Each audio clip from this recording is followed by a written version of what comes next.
উদয় কিচেনে আজকে আরও একটা নতুন রেসিপি নিয়ে হাজির হয়েছি।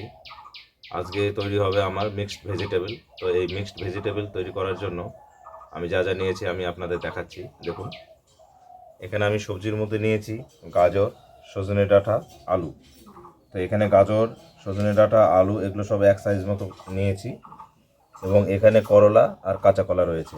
এই সব সবজিগুলোকে আমি এক সাইজ মতো কেটে নিয়েছি। তো এখন এই সবজিগুলোকে আমি ভেজে নেব, একসঙ্গে আমি ভেজে নেব। গাজর, সজনে, আলু একসঙ্গে ভেজে নেব।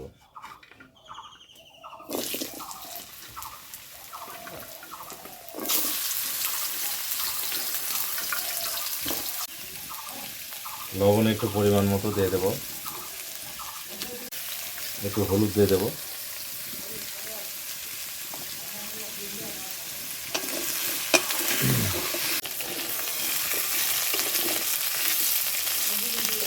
এই সবজিগুলো আমার ভাজা হয়ে গেছে।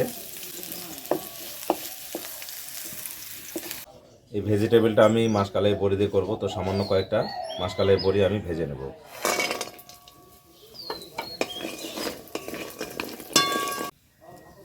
ফোড়নটা আমি দিয়ে দেব, আদা এবং কাঁচা লঙ্কা পেস্টটা দিয়ে দেব।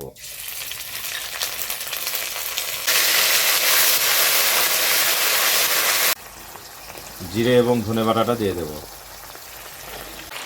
স্বাদ মতো লবণটা দিয়ে দেব। লবণটা আমি একবারেই দিচ্ছি, সঙ্গে হলুদ পরিমাণ মতো।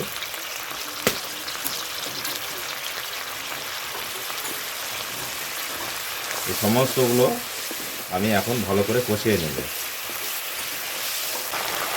1 চামচ চিনি দিয়ে দেব।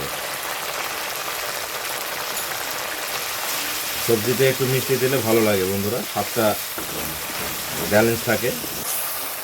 মশলাগুলো আমার সুন্দর কষানো হয়ে গেছে, এখন আমি এই ভেজে রাখা সবজিগুলো দিয়ে দেবো।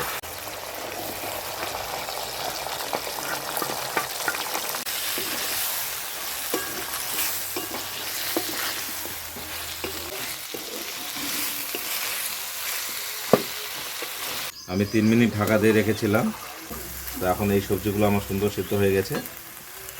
এখন এই বাকি এই সবজিগুলো আমি দিয়ে দেবো, করলা আর কাঁচা কলাটা দিয়ে দেবো।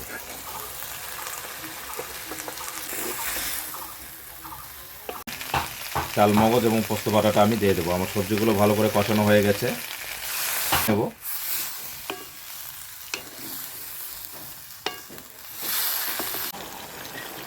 আজকের আমার যে মিক্সড ভেজিটেবল রেসিপিটা তৈরি হচ্ছে, এটা সম্পূর্ণ কিন্তু নিরামিষ। তো আপনারা বাড়িতে এইভাবে তাড়াতাড়ি মিক্সড ভেজিটেবল নিরামিষ তৈরি করে নিতে পারবেন। দেখুন বন্ধুরা, কত সুন্দর এর কালার এবং ফ্লেভারটা এসছে।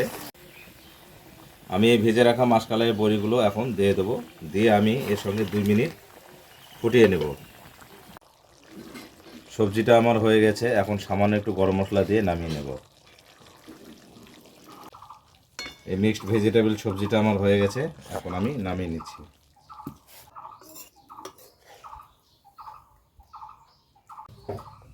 আজকের আমার এই মিক্সড ভেজিটেবল যে নিরামিষ রেসিপিটা সেটা হয়ে গেছে, আমি এখানে নামিয়ে রেখেছি। আর বন্ধুরা, অবশ্যই এইভাবে আপনারা বাড়িতে তৈরি করে নিয়ে খেতে পারবেন। দেখুন সবজিটা কত সুন্দর কালার দেখাচ্ছে, এবং এর গন্ধটাও খুব সুন্দর।